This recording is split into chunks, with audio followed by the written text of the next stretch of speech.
ክቡራትና ክቡራን በዓለም ዙሪያ የምትገኙ የጣና ቴሌቪዥን ቤተሰቦች እንደምን ዋላችሁ? በያላችሁበት ሁሉ አክብሮታዊ ሰላምታችን ይድረሳችሁ እያልን የሐምሌ 6 ቀን 2018 ዓ.ም የጣና ቴሌቪዥን የሰዓቱን ዜናችን ርዕሶቹን አስቀድመን እናስደምጣችኋለን። በመጀመሪያም የአማራ ፋኖ ብሔራዊ ንቅናቄ ወሎ ቤት አማራ አፄ ምኒልክ ዕዝ በ3 ግንባሮች በተካሄዱ ውጊያዎች ከፍተኛ ውጤት ማስመዝገቡን የሚገልጸውን መረጃ ይዘናል። በተያያዘም የአካባቢው ነዋሪዎች ለጣና ቴሌቪዥን በሰጡት መረጃ መሰረት በሲቪል ሕዝብ ላይ ስለተፈጸሙ ጉዳቶች የሚያነሱ ክስተቶችንም እናቀርባለን። በመቀጠል በጎንደርና በሸዋ የተካሄዱ የፋኖ ወታደራዊ ምረቃዎችን እንዲሁም ንቅናቄው በየአቅጣጫው እያደረገ ያለውን ወታደራዊ ዝግጅት የሚመለከቱ ዘገባዎችን እናስደምጣችኋለን። በተጨማሪም በአማራ ክልል የጤና ተቋማት እየተጋፈጡት ነው የተባለውን ችግር የጤና ባለሙያዎችና የመረጃ ምንጮች በሰጡት መረጃ መሰረት የተዘጋጀውን ሰፊ ዘገባ እናቀርብላችኋለን። በመጨረሻም በዶክተር ሲሳይ ሙሉ የተዘጋጀውን የሐምሌ 5 ቱርፋቶች የተሰኘውን ልዩ ትንታኔ ክፍል 2 እናቀርባለን። በታሪካዊቱ ሐምሌ 5 ቀን ከተከሰቱ ክንውኖች ጋር በተያያዘ የተዘጋጀውን ትንታኔም ሰዓቱን ጠብቆ ይደመጣል። እነዚህንና ሌሎች ዜናዎችንና ትንታኔዎችን ይዘናል። እስከ ፍጻሜው አብራችሁ እንድትቆዩ እየጋበዝን ወደ ዝርዝር ዜናዎቹ እናልፋለን።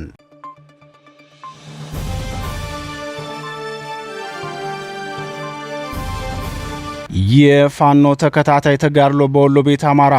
የአማራ ፋኖ ብሔራዊ ንቅናቄ ወሎ ቤት አማራ አፄ ምኒልክ ዕዝ በ3 ግንባሮች ባካሄደው ብርቱ ውጊያ ከፍተኛ ጀብዱ መስራቱን አስታውቋል። የብልጽግናው ሰራዊት በበኩሉ ከፍተኛ ሰብአዊ ቀውስ መፍጠሩንና የጦር ወንጀል መፈጸሙን የአካባቢው ነዋሪዎች ለጣና ቴሌቪዥን ገልጸዋል። የአማራ ፋኖ ብሔራዊ ንቅናቄ ወሎ ቤት አማራ አፄ ምኒልክ ዕዝ ከ104ኛ ኮር 24ኛ ክፍለ ጦርና ከ101ኛ ኮር 35ኛ ክፍለ ጦር በጋራ በመሆን ባካሄዱት ተጋድሎ ደቡብ ወሎ ዞን አምባሰል ወረዳ ቀበሌ 15 ልዩ ስሙ ወፍጮና ቆሃ ወይም በር መጠበቂያ የብልጽግናውን ሰራዊት ከባድ ኪሳራ አድርሰውበታል።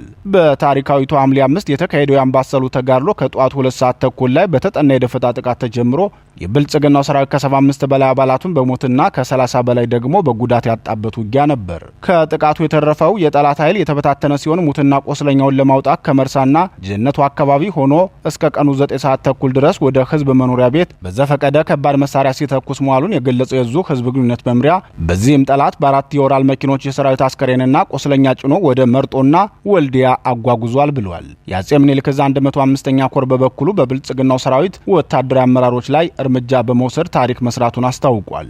105ኛ ኮር 47ኛ ክፍለ ጦር አትሮኖስ ሻለቃ አማራ ሳይንት ከደንሳ ወደ በልጩማ መስመር ልዩ ቦታቸው ወጀድ መገንጠያና ጎዴል ላይ ትናንት ባካሄደው ውጊያ በ7 ወታደራዊ ተሽከርካሪዎች ሲጓዝ በነበረው የኦሮሞ ብልጽግና ሰራዊት ላይ ድንገተኛ የደፈጣ ጥቃት በመፈጸም የክፍለ ጦሩ ዘመቻ ኃላፊ ሻለቃ ወልደ ጊዮርጊስና ሻምበል አስራት የሚባሉ አመራሮቹን ጨምሮ በርካታ ሰራዊትን ከጥቅም ውጭ አድርጓቸዋል። የዙ 3ኛው የውጊያ ግንባር የነበረው ደግሞ በመካነ ሰላምና አካባቢው ነው። በዚህ ቀጠና የአፄ ምኒልክ ዕዝ ታላቅ ወታደራዊ ጀብዱ የፈጸመ ሲሆን በአንጻሩ የብልጽግናው ሰራዊት በንጹሃን ላይ የከባድ መሳሪያ ጥቃት በመክፈት በርካታ ንጹሃንን ገድሏል። የአርሶ አደሩን የቤት እንስሳትን በመግደል የጦር ወንጀለኛነቱን አሳይቷል። የአካባቢው ነዋሪዎች መረጃውን ማድረስ ሲቀጥሉም የመንግስት ሰራዊት ከመካነ ሰላም ከተማ ሆኖ ወደ ገጠር የአርሶ አደሮች መንደር መድፍና ሞርተር ያለማቋረጥ ሲተኩስ ነበር የዋለው። በዚህ ተደጋጋሚ ተኩስ የተነሳም የቤት እንስሳት በጅምላ ሲገደሉ ቤቶች ተቃጥለዋል ሲሉ ተናግረዋል።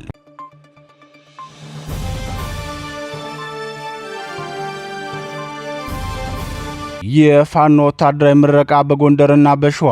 በየጊዜው ወታደራዊ አቅሙንና ተቋማዊ አንድነቱን እያጠናከረ የመጣው የአማራ ፋኖ ብሔራዊ ንቅናቄ በአራቱም አቅጣጫ ከፍተኛ ቁጥር ያለው ሰራዊት አሰልጥኖ ለግዳጅ ብቁ አድርጎ ማስመረቁን ቀጥሎበታል። በደፈጣና ሽምቅ ውጊያ የብልጽግናውን ሰራዊት ከፍተኛ ኪሳራ በማድረስ የሚታወቀው የጎንደር ጠቅላይ ግዛት በላይ ዘለቀ ዕዝ 206ኛ ከፍ ያለው ደሴ ኮር ተራራው ራስ ጉና ክፍለ ጦር በትናንትናው ዕለት በርካታ ሰራዊት አስመርቋል። የሸዋ ጠቅላይ ግዛት አሳምነው ዕዝ በበኩሉ የአፄ አምደ ጽዮን ኮር ንጉሥ ሳህለስላሴ ክፍለ ጦር ለተከታታይ ወራት ያሰለጠናቸውን የሰራዊት አባላትን አስመርቋል። የአማራ ፋኖ ብሔራዊ ንቅናቄ ጎንደር ጠቅላይ ግዛት በላይ ዘለቀ ዕዝ ለረጅም ጊዜ ሲያካሄድ የቆየውን የአንድነት ምስረታ እውን ባደረገበት ዕለት ከፍተኛ ቁጥር ያለው ሰራዊት ያስመረቀው ተራራው ራስ ጉና ክፍለ ጦር ለወራት ፖለቲካዊ፣ ወታደራዊና ስነልቦናዊ ስልጠና ሲሰጡ የነበሩ አባላት ናቸው ብለዋል። የአማራ ፋኖ ብሔራዊ ንቅናቄ ሸዋ ጠቅላይ ግዛት አሳምነው ዕዝ በበኩሉ አፄ አምደ ጽዮን ኮር ንጉሥ ሳህለስላሴ ክፍለ ጦር ለወራት ያሰለጠናቸውን መደበኛ የፋኖ ሰራዊት ሲያስመርቅ የ3ኛ ሁለተኛ ዙር ምልምል መደበኛ የፋኖ ሰራዊት አባላት ናቸው ብሏል። የንጉሥ ሳህለ ሥላሴ ክፍለ ጦር ለወራት ያሰለጠናቸውን የፋኖ ሰራዊት አባላትን ያስመረቀውም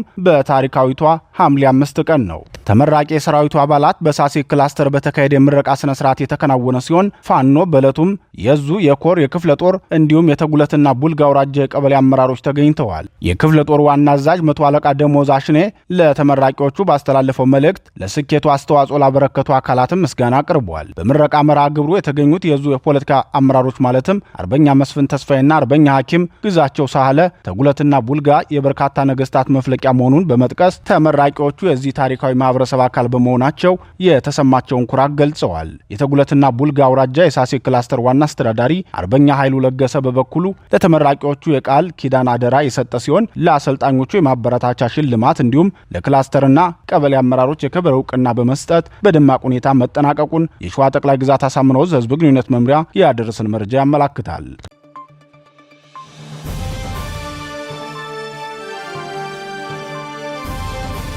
በአማራ ክልል የጤና ተቋማት አደጋ ላይ ወድቀዋል።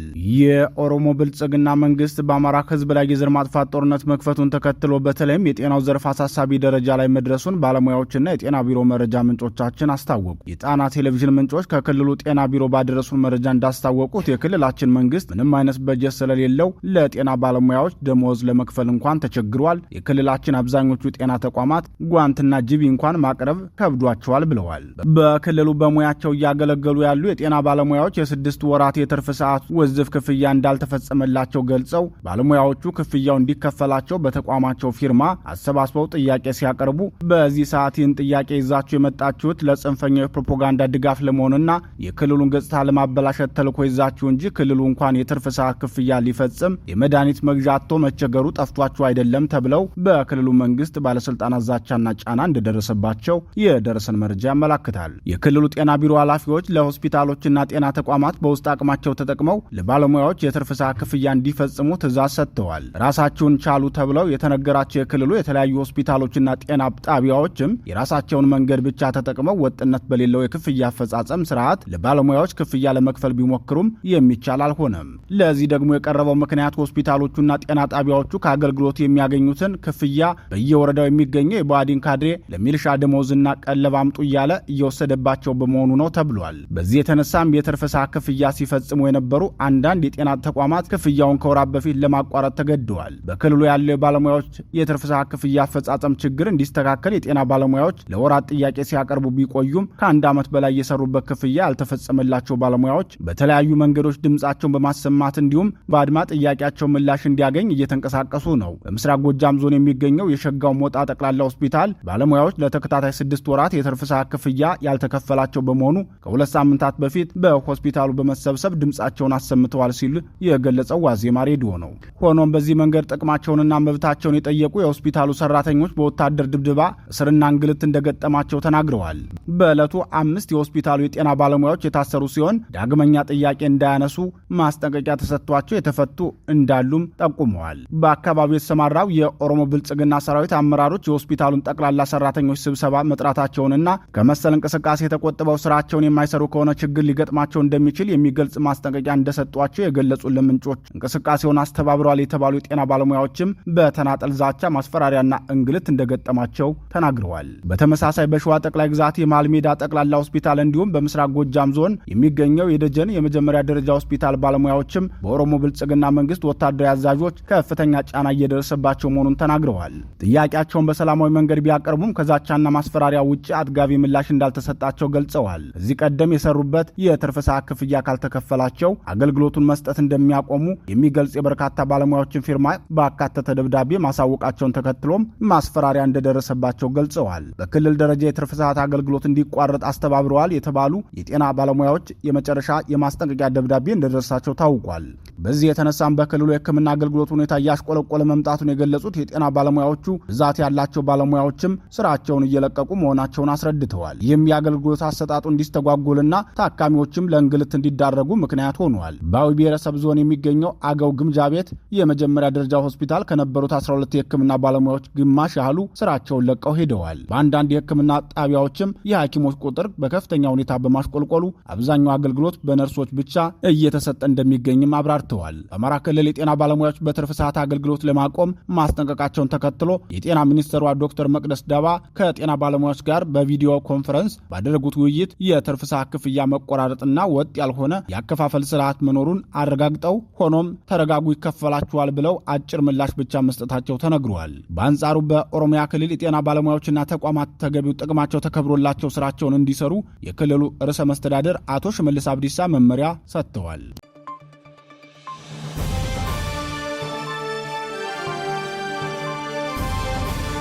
የሐምሌ 5 ትሩፋቶች ክፍል 2 በዶክተር ሲሳይ ሙሉ። ባሳለፍነው ቅዳሜ በነበረው የዜና ሰዓታችን ዶክተር ሲሳይ ሙሉ የሐምሌ 5 ትሩፋቶች በሚል ርዕስ ያሰናዱትን ልዩ የትንታኔ ዘገባ ማቅረባችን ይታወቃል። በታሪካዊቷ ሐምሌ 5 ቀን ትናንት በጎንደር ጠቅላይ ግዛት የተሰማው የፋኖ አንድነት መስረታ መበሰሩ ታሪክ ራሱን ደገመ እንዲባል ያደረገ ክስተት ሆኗል። በ2008 ዓ.ም ሐምሌ 5 ቀን የተፈጠረው ክስተት ለአማራ ሕዝብም ሆነ ለመላው የኢትዮጵያ ሕዝብ ያበረከተው ሚና ምንድነው የሚለውን ዶክተር ሲሳይ ሙሉ ካሰናዱ የትንታኔ ዘገባ ላይ ሶስቱን ትሩፋቶች በዛሬው ዝግጅታችን እናቀርብላችኋለን። ትሩፋት 3 ሰፊ አማራዊ የፖለቲካ ንቃተ ህሊና መፈጠር። ዘላቂ ፖለቲካዊ ንቅናቄ የሚጀምረው ዜጎች ራሳቸውን ችግራቸውንና በታሪክ ውስጥ ያላቸውን ፖለቲካዊ ሚና በአዲስ መንገድ ሲረዱ ነው። አምባገነን መንግስታት ተቋማትን፣ ሰራዊትንና የህግ መሳሪያዎችን ሊቆጣጠሩ ይችላሉ። ተቃውሞን ሊገድቡና መሪዎችን ሊያስሩም ይችላሉ። በቀላሉ ሊቆጣጠሩት የማይችሉት ግን ህዝቡ ራሱንና የሚኖርበትን ፖለቲካዊ፣ ኢኮኖሚያዊና ማህበራዊ ሁኔታ የሚተረጉምበትን መንገድ ነው። ይህ ዝግመታዊ ለውጥ በየትኛውም ፖለቲካዊ ንቅናቄ እድገት ውስጥ በአይን ብዙም የማይታይ ቢሆንም እጅግ ወሳኝ ከሆኑ የትግል ምዕራፎች አንዱ ነው። ቀደም ሲል ብስጭታቸውን እንደ ተናጠል የግል ቁጣ ይቆጥሩ የነበሩ ሰዎች ቀስ በቀስ ያ ብስጭት ሰፊ የጋራ እውነታ አካል መሆኑን ሲገነዘቡ ከዚያ በፊት የተለያዩና ያልተገናኙ የሚመስሉ ችግሮች በአንድ የጋራ ትርክት ውስጥ መገናኘት ሲጀምሩ የግል ቅሬታም ወደ ሰፊ ህዝባዊ ፖለቲካዊ ንቃተ ህሊና ይሸጋገራል። ፖለቲካዊ ንቃተ ህሊና የሚወለደው ዜጎች አዲስ አይነት ጥያቄዎችን መጠየቅ ሲጀምሩ ነው። ዜጎች ይህ ችግር ለምን በእኔ ላይ ደረሰ ከሚለው ጥያቄ ተላቀው ይህ ችግር ለምን በእኛ ላይ ደረሰ ወደሚለው ጥያቄ ሲሸጋገሩ የግል መፍትሄዎችን ብቻ ከመፈለግ ወጥተው የጋራ መፍትሄዎችን ማሰብ ይጀምራሉ። ለብዙ አማራዎች ሐምሌ 5 የአዲስ የፖለቲካ ምዕራፍ መክፈቻ ሆኖ የሚታወሰውን በዚህ ምክንያት ነው። ያ ቀን ታሪካዊ ጠቀሜታ ያገኘው አዲስ ችግር ስለፈጠረ ሳይሆን ብዙዎች ለዓመታት በግል ሲያስቧቸውና ሲወያዩባቸው የነበሩትን ስጋቶች በአንድ የጋራ ፖለቲካዊ አጀንዳ ስር ስላሰባሰበ ነው። ከዚያ በፊት በተናጠል የሚሰሙ ቅሬታዎችና የግል ተሞክሮዎች ከዚያ ቀን በኋላ የጋራ የፖለቲካ ንቃተ ህሊናን የሚያጠናክር ትርክት ማጠንጠኛ ሆኑ። እንዲህ ያለ የጋራ ትርክት አንዴ ከተፈጠረ ሰዎች ራሳቸውን ከፖለቲካ ርቀው የሚመለከቱ ታዛቢዎች ሳይሆኑ የክስተቶችን አቅጣጫ ሊቀርጹ የሚችሉ ተሳታፊዎች አድርገው ማየት ይጀምራሉ። ፖለቲካዊ ተሳትፎም የጥቂት መሪዎች ብቻ ኃላፊነት መሆኑ ያበቃል፣ ወደ ሰፊ ህዝባዊ ኃላፊነት ይሸጋግራል። ፖለቲካዊ ንቃተ ህሊና ዘላቂ የፖለቲካ ኃይል የሚሆነው ለዚህ ነው። አምባገነን መንግስታት ተቋማዊ ድርጅቶችን ሊያፈርሱ፣ የህዝብ ትግል መሪዎችን ሊያስሩና ህዝባዊ ስብሰባዎችን ሊገድቡ ይችላሉ። በህዝብ ውስጥ በስፋት የተፈጠረን የጋራ ግንዛቤ ወደኋላ መመለስ ግን እጅግ ከባድ ነው። ሰዎች ታሪካቸውን፣ ማንነታቸውንና ፖለቲካዊ አቅማቸውን በአዲስ መንገድ አንዴ ከተረዱ በኋላ ወደ ቀድሞ የዝምታና የፍርሃት መንፈስ ለመመለስ መሞከር ትርፉ ኪሳራ ነው። የሐምሌ 5 ዘላቂ ውጤት ህዝባዊ ተቃውሞን ማነሳሳቱ ብቻ ሳይሆን ብዙ አማራዎች ፖለቲካዊ ክስተቶችን ከሩቅ የሚመለከቱ ታዛቢዎች ከመሆን አልፈው የማህበረሰባቸውን የወደፊት አቅጣጫ በመቅረጽ ረገድ ድርሻ ያላቸው ተሳታፊዎች መሆናቸውን እንዲገነዘቡ ማድረጉም ነበር።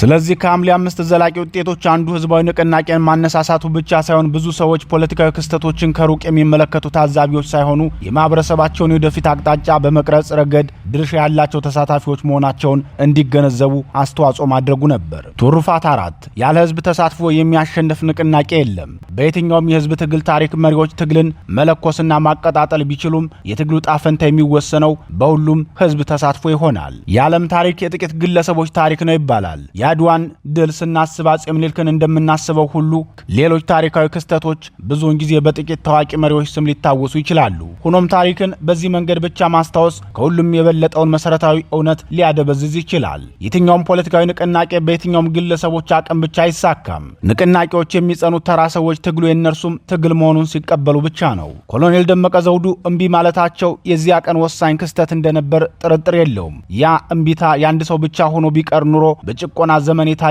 የአንድ ግለሰብ ድፍረትና መስዋዕትነት ተብሎ ብቻ ይታወስ ነበር።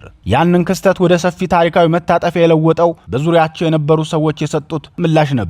በዚያ ቅጽበት ታሪኩ ስለ አንድ መሪ ብቻ መሆኑ አበቃና የአማራ ሕዝብ የትግል ተሳትፎ ታሪክ ሆነ።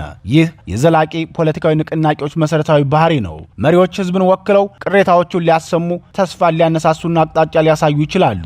ሕዝብ የሚሰባሰብባቸው ምልክቶች ሊሆኑ ይችላሉ። ምልክቶች ብቻቸውን ግን ንቅናቄን ለረጅም ጊዜ ሊሸከሙ አይችሉም። ዘላቂ ፖለቲካዊ ለውጥ በመጨረሻ የሚመሰረተው ተራ ዜጎች ትግሉን ለመሸከምና ለማስቀጠል ባላቸው ፈቃድና ቁርጠኝነት ላይ ነው። መሪዎች ወይም ትግል ለኳሾች ወደ ፖለቲካዊ ለውጥ የሚወስደውን በር ሊከፍቱ ይችላሉ። ንቅናቄውን በዚያ በር የሚያሳልፈው ግን ቀጣይነት ያለው የሕዝብ ተሳትፎ ነው። ሐምሌ 5 የአማራ ትግል በአዲስ መልክ የተለኮሰበት የታሪክ ጥፋት ቢሆንም ያንን ትግል በዘላቂነት ማሸጋገር ኃላፊነቱን ግን ለታዋቂ መሪዎች፣ ለፖለቲከኞች ወይም ለጥቂት ተደማጭ ግለሰቦች ብቻ የተተወ እንዳልሆነ ማሳያ ነው። የሕዝብ ጉዳይ የሕዝብን ተሳትፎ እንደሚጠይቅ ሁሉ ታሪክም የሚቀየረው ተራ ሰዎች የሩቅ ተመልካች መሆን ትተው በኃላፊነትና በባለቤትነት መንፈስ ትግሉን ሲቀበሉ ነው። በሐምሌ 5 የተከፈተው አዲስ የአማራ ትግል ምዕራፍ በማግስቱ በተፈጠረ ህዝባዊ መነቃቃትና የአደባባይ ሰልፎች ብቻ ተገድቦ አልቀረም። በቀጣዮቹ ዓመታት በተለያዩ መልኮች ቀጥሎ በተለያዩ የአማራ አደረጃጀቶች በህዝባዊ ተቃውሞ፣ በሚዲያ፣ በዲያስፖራ ተሳትፎ፣ በሰብአዊ ድጋፍና በሌሎችም መስኮች አማራው በስፋት የሚታገልበትን መድረክ ፈጥሯል። በዚህ ሂደት ውስጥ ፋኖ እንደ አንድ የጦር ኃይል ብቻ ሳይሆን ከህዝቡ ቁጣ፣ ከህዝቡ ስጋት፣ ከህዝቡ የፍትህ ጥያቄና ከህዝቡ የክብር ፍላጎት የተወለደ ህዝባዊ ንቅናቄ ሆኖ ብቅ አለ። የፋኖ ንቅናቄ ሐምሌ 5ን መንፈስ በመውረስ የአማራ ህዝብ የራሱን ዕጣ ፈንታ በሌሎች እጅ ብቻ መተው የለበትም የሚል እምነት የተቀጣጠለ የሐምሌ 5ን ሌጋሲ አስቀጣይ የእምቢተኝነት ትግል ነው። ሐምሌ 5 ኮሎኔል ደመቀ ዘውዱ እምቢ ብሎ መሳሪያ ያነሳበት ቀን ከሆነ የፋኖ ትግል ደግሞ ያ እምቢታ ወደ ሰፊ ህዝባዊ ኃላፊነት የተሸጋገረበት መድረክ ነው ማለት ነው። ለማንኛውም ህዝባዊ ንቅናቄ ከባዱ ፈተና የውጭ ጠላትን ወይም ባላንጋራን መጋፈጥ ብቻ ሳይሆን ትግሉ የሚፈጥረውን ህዝባዊ ኃይል ወደ ዘላቂ ፖለቲካዊ አቅም ለመለወጥ መቸገር ጭምር ነው። ሐምሌ 5 ያስተማረን ታሪካዊ ቅጽበቶች እንዴት የአንድን ህዝብ የትግል ጉዞ ፍጹም ሊቀይር እንደሚችል ቢታወቅም ለውጥ በዘላቂነት የሚመጣው ግን በአንድ ቀን እምቢታ የፍርሃት ግድግዳው ከፈረሰ በኋላ ትግል አሻጋሪ የሆኑ ተቋማትን በመገንባት ነው። ይህ ለዛሬው የፋኖ ትግል በተለይ ወሳኝ ትምህርት ነው። የአማራ ፋኖ እንደ ህዝባዊ ትግል ብዙ ጥንካሬዎቹን አሳይቷል። በተለያዩ አካባቢዎች የህዝብ ድጋፉን አሰባስቧል። የአማራ ህዝብ የሉና ጥያቄዎችን ወደ ፖለቲካዊ አጀንዳ ቀይሯል። ብዙ የአማራ ህዝብ ከተመልካችነት ወደ ንቁ ተሳታፊ አሸጋግሯል። ነገር ግን ህዝባዊ መነሳሳት በራሱ የፖለቲካዊ መድረሻ አይደለም። አሁን ጥያቄው ይህ ህዝባዊ ኃይል ከሐምሌ 5 ትሩፋቶች በመማር ራሱን እንዴት ወደ ዘላቂና ውጤታማ የአማራ ፖለቲካ አቅም ሊለውጥ ይችላል የሚለው ነው። መጀመሪያ ፋኖ የህዝብ ንቅናቄ እንደመሆኑ መጠን ህዝቡ የድጋፍ ምንጭ ብቻ ሳይሆን የትግሉ ባለቤት መሆኑ መረጋገጥ አለበት። የንቅናቄው አቅጣጫ በጥቂት መሪዎች ፈቃድ ብቻ ሳይሆን በህዝብ ፍላጎት፣ በተሳትፎና በግልጽ ተጠያቂነት መምራት አለበት። ሐምሌ 5 የተፈጠረው ትግል አቀጣጣይ ክስተት በአንድ ሰው ዙሪያ ብቻ የተፈጠረ ሳይሆን ብዙ ሰዎች ጉዳዩን የራሳቸው አድርገው ስለተቀበሉት እውን መሆን የቻለ የትግል ምዕራፍ ነው። ፋኖም ይህን መርህ ሊጠብቅ የሚችለው በጥቂት አዛዦች ወይም በታዋቂ ግለሰቦች ዙሪያ ብቻ ሳይደራጅ የህዝብን አቅም በሰፊው ማሳተፍ ከቻለና ህዝባዊነቱን አስጠብቆ ከቀጠለ ብቻ ነው። ሁለተኛው በፋኖ ውስጥ ምንም እንኳን አፋብን የሚባል ሁሉንም ፋኖች ያቀፈ አንድ ድርጅት ተፈጥሯል ቢባልም ዛሬም ድረስ ውስጣዊ አንድነቱን የሚፈትኑ በርካታ ሁኔታዎች አሉ። በፋኖ ውስጥ የተለያዩ አደረጃጀቶችና አመራሮች መኖራቸው በራሱ ድክመት ባይሆንም ችግር የሚፈጥረው ልዩነቶቹን ወደ መለያየትና ውስጣዊ ሽኩቻ፣ ፉክክርና እርስ በርስ ያልተናበቡ መልእክቶች ወደ ማሰራጨት ሲቀየሩ ነው። ለፋኖ ትግል የሚያስፈልገው ሁሉም አንድ አይነት አስተሳሰብ እንዲኖረው ሳይሆን በመሰረታዊ የፖለቲካ ግቦች፣ በአማራ ህዝብ ጥያቄዎችና በወደፊት ራዕይ ላይ የጋራ መሰረት መፍጠር ነው። የሐምሌ 5 ክስተት አንድ ማድረግ የቻለው ሁሉም አማራ በሁሉም ጉዳይ ስለተስማማ ሳይሆን በአንድ መሰረታዊ ዓላማ ላይ ስለተገናኙ ነው። ፋኖም ከዚህ ሊማር የሚገባው በሁሉም ደጋፊና ህዝብ ዘንድ አንድ የአመለካከት ወጥነት መፈለግ ሳይሆን በመሰረታዊ የትግሉ ጥያቄዎችና ግቦች ላይ የጋራ መግባባት መፍጠር ነው። ሶስተኛው ፋኖ ከሐምሌ 5 ሊማር የሚገባው ነገር ቢኖር የራሱን ህዝባዊ ቅርጽ በመጠበቅ ከትጥቅ ትግሉ በተጨማሪ የሲቪል አቅሙን ማስፋት ላይ ነው። ትግል በጦር ሜዳ ድል ብቻ ሳይሆን በተጓዳኝ መሰራት ያለባቸው ፖለቲካዊ ትግሎች፣ የዲፕሎማሲ፣ የሚዲያ፣ የምርምር፣ የሰብአዊ ድጋፍና የማህበረሰብ አደረጃጀቱና የህዝብ አገልግሎት ስራዎችም መስራት ያስፈልጋል። የፋኖ ትግል ዘላቂ ፖለቲካዊ ኃይል ሊሆን የሚችለው እነዚህን ሁሉ ዘርፎች በአንድ አቅጣጫ ማስተባበር ሲችል ነው። ከሐምሌ 5 በፊት የወልቃይት ትግል ትኩረት የነበረው ህገ መንግስቱን ተከትሎ በአንድ መንገድ ብቻ የህዝቡን ጥያቄ ለማስመለስ መሞከር ላይ ያተኮረ ነበር። ሐምሌ 5 የተፈጠረው እውነት የሚያሳየን የበፊቱ አካሄድ ምዕራፍ እንደተዘጋ ሲታወቅ ሌሎች ዘርፈ ብዙ የትግል መስመሮችን በመክፈት የተለያዩ አደረጃጀቶችን በመዘርጋት በዲፕሎማሲ፣ በሚዲያ፣ በአድቮኬሲና በሌሎች መስኮች የታገዘ ትግል ማድረግ ነው። አራተኛው የአሁኑን የአማራ ህዝብ ትግል ከወደፊቱ ፖለቲካዊ ስርዓት ጋር ማስተሳሰር አስፈላጊ መሆኑን ማመን ነው። በሐምሌ 5 የሆነው የአማራ ህዝብ ጭቆናን ለመታገል ፍርሃትን አራግፎ መነሳትንና እምቢ ለክብሬ የማለት መንፈስ መንገሱ ነው። በዚያው ስሜት ተጠንስሶ የተወለደው የዛሬው የአማራ ፋኖ ግን ከዚያ በላይ በመሄድ የፋኖ ትግል ምንን እና ማንን እንደሚቃወም ብቻ ሳይሆን ከማን ጋር ምን ለመገንባት እየታገለ እንዳለ መግለጽ አለበት። የአማራ ህዝብ ምን እየተቃወመ እንደሆነ ብቻ ሳይሆን በምትኩ ምን ለመገንባት እንደሆነ ማሳወቁም የትግሉን ዓላማና ራዕይ ሙሉ ያደርገዋል። የፋኖ ትግል መድረሻ የአማራን ህዝብ ህልውና አደጋ በመቀልበስ ደህንነቱን፣ ክብሩንና ፖለቲካዊ መብቱን በዘላቂነት የሚያረጋግጥ እንዲሁም ለሌሎችም ፍትህንና እኩልነትን የሚያስከብር ስርዓት መሆኑ ተደጋግሞ መግለጽ ያስፈልጋል። አምስተኛው የአማራ ፋኖ ትግል ከተወሰኑ ግለሰቦች ላይ ብቻ ከመመስረት ወጥቶ በስርዓትና ተቋማዊ አሰራር ላይ መመስረት አለበት። አንድ አመራር ቢወድቅ ወይም አንድ አደረጃጀት ቢዳከም ንቅናቄው አቅጣጫውን እንዳያጣ የሚያስችሉ የውሳኔ፣ የተጠያቂነት፣ የአመራር ቅብብሎችና የህዝብ ግንኙነት ስርዓቶች ያስፈልጋሉ። ከሐምሌ 5 በፊት የነበረው ትግል ሐምሌ 5ን ወለደ። ሐምሌ 5 በአንድ ሰው እምቢታ ቢጀመርም በዘላቂነት ታሪካዊ ኃይል ሆኖ የቀጠለው ግን የሐምሌ 5 መንፈስን ተቀብለው ያስቀጠሉ ብዙዎች የትግሉ መስመር ስለተቀላቀሉ ነው። ፋኖም ከዚህ ተሞክሮ በመውሰድ ከአንድ መሪ፣ ከአንድ አዛዥ ወይም ከአንድ ድርጅት በላይ የሚቆይ ስርዓት መገንባት አለበት። ቱርፋት 5 ያለፈውን ማስታወስ ለአሁኑ ስንቅ ነው። የሐምሌ 5ን ክስተት ማስታወስ የሚያስፈልገው እንደ አንድ የተዘጋ የታሪክ ምዕራፍ ለመዘከር ብቻ አይደለም። በሐምሌ 5 የተከፈተው የአማራ ህዝብ የትግል ምዕራፍ ገና በድል አልተቋጨም። አማራ ዛሬም የህልውና፣ የክብርና የፖለቲካ መብት ትግል ውስጥ ነው። እንደ ሐምሌ 5 ያሉ ታሪካዊ ቀናት እውነተኛ ትርጉም የሚያገኙት የዛሬው ትውልድ በእነርሱ ውስጥ የአሁኑን የህዝብ ጥያቄ፣ ትግሉ የሚጠይቀውን ኃላፊነትና የወደፊት አቅጣጫ መተለም ሲችል ነው። ሐምሌ 5 ከ10 ዓመት በፊት የሆነ ክስተት ቢሆንም ግን ጥያቄው ግን ዛሬም አልተዘጋም። ግለቱ ዛሬም አልበረደም። የትውልድ ትውስታና ቅብብሎች በፖለቲካ ውስጥ ትልቅ ሀብት ነው። ህዝብ ልቦና ውስጥ ተቀርጾ ከትውልድ ትውልድ የሚተላለፈው ታሪካዊ ክስተቶች ህዝብ የዛሬና የነገ እጣ ፈንታውን በተመለከተ የሚያምነውን፣ የሚፈልገውን፣ የሚፈራውንና ሊሆን የሚችለውን የመቅረጽ ጉልበት አለው። አንድ ትውልድ ሐምሌ 5ን የአንድ ግለሰብ ታሪክ ብቻ አድርጎ ከተረዳው ትርጉሙ በጊዜ ሂደት ይጠባል። ነገር ግን ሐምሌ 5 ህዝብ ከፍርሃት ቆፈን ተላቆ አገዛዙን የተጋፈጠበት፣ የአማራ ህዝብ የፍትህ ጥያቄ ህዝባዊ መልክ ያገኘበትና ፖለቲካዊ ንቃተ ህሊናው በአዲስ መንፈስ የተነቃቃበት ዕለት እንደነበር ማስታወስ የዛሬውን ትግል የሚያበረታታ የሞራልና የፖለቲካ ስንቅ ሊሆን ይችላል። እንዲህ ያሉ ታሪካዊ ትውስታዎች በማንነት ፖለቲካ ውስጥ በተለይ ወሳኝ ሚና አላቸው። ማንነት የሚገነባው በግለሰብ ስሜት ብቻ ሳይሆን በጋራ ታሪክ፣ በጋራ የትግል ቋንቋ፣ በርስት፣ በትውልድ ትርክትና በጋራ ፖለቲካዊ ራዕይ ላይ ነው። አንድ ህዝብ ማንነቱን ሲጠይቅ የሚጠይቀው ማነኝ ብቻ ሳይሆን በዚህ ሀገር ውስጥ ቦታዬ የት ነው? ድምፄ ለማን አይሰማም? ታሪኬን ማን ይጽፋል? የኔን መከራ ማን ይመሰክራል? የሚሉ ጥያቄዎችንም ነው። ዛሬም ሐምሌ 5ን ማስታወስ የሚያስፈልገው ለዚህ ነው። የማንነት ጥያቄ በጥላቻ መገለጽ እንደሌለበት ሁሉ በፍርሃትም መታፈን የለበትም። እንደ ሐምሌ 5 ያሉ ቀናት የህዝብን ታሪክ ወደ ቂምና ጥላቻ ለመቀየር ሳይሆን ወደ ፖለቲካዊ ብስለት፣ ወደ ተደራጀ ዓላማና ወደ ጋራ ኃላፊነት ለመሸጋገር ስንቅና አቅጣጫ ሊሆኑ ይገባል። ከሐምሌ 5 የምንማረው ሌላው እውነት ነጻነት የሚጠይቀውን ከባድ ዋጋ ነው። በነጻነት ትግል ውስጥ ዜጎች ስራቸውን፣ ደህንነታቸውን፣ ስማቸውንና አንዳንዴም ህይወታቸውን ያጣሉ። ይህንን ለነጻነት የሚከፈል ዋጋ መዘከር ያለብን ስሜትን ለማስቀጠል ብቻ ሳይሆን ትግል ብቃት ባለው አመራር፣ በስነ ምግባር፣ በአንድነትና በግልጽ ዓላማ ካልተመራ የተከፈለው ዋጋ ሊባክን እንደሚችል ለማስታወስም ነው። የመሪነት ትርጉሙም እዚህ ላይ ትልቅ ሚና አለው። መሪነት ማለት ማዕረግ፣ ስልጣን ወይም ድርጅታዊ ሹመት ብቻ አይደለም። በአንዳንድ ታሪካዊ ቅጽበቶች መሪነት የሌሎችን ውስጣዊ ፍርሃት የሚሰብር የድፍረት ተግባር መፈጸም ሊሆን ይችላል። እንዲህ አይነት ክስተቶች የግለሰብ ጀግንነት የሚገለጥባቸው ብቻ ሳይሆን የህዝብ የተደበቀ እምቅ አቅም በማቀጣጠል ህዝብን በማደፋፈር ብዙ ጀግኖችን የማፍራት ሂደትም ነው። መሪ ህዝብን በንግግር ማማለል ብቻ ሳይሆን በተግባሩም ግንባር ቀደም ተሳታፊ በመሆን ህዝብ የራሱን እምቅ አቅም እንዲያይ መስታወት ይሆናል። ነገር ግን ሐምሌ 5ን መዘከር የግለሰብ አምልኮ መሆን የለበትም። ታሪካዊ ሰዎችን ማክበር አንድ ነገር ሆኖ ሙሉ ታሪክን በግለሰብ ላይ ብቻ ማንጠልጠል ግን የባለ ታሪኩን ግለሰብ አስተዋጽኦም ማሳነስ ይሆናል። ሐምሌ 5 ትልቅ የሆነው ደመቀ ዘውዱ የዕለቱ ዋና ተዋናኝ ስለሆነ ብቻ ሳይሆን ህዝብ ያንን የደመቀን ትግል እንደራሱ ትግል አድርጎ በመቀበሉ ነው። ስለዚህ የሐምሌ 5 ትርጉም በአንድ ግለሰብ ስም ብቻ የሚታሰር ሳይሆን የአማራ ህዝብ የአዲስ ትግል ምዕራፍ ጅማሮ ተደርጎ መወሰድ አለበት።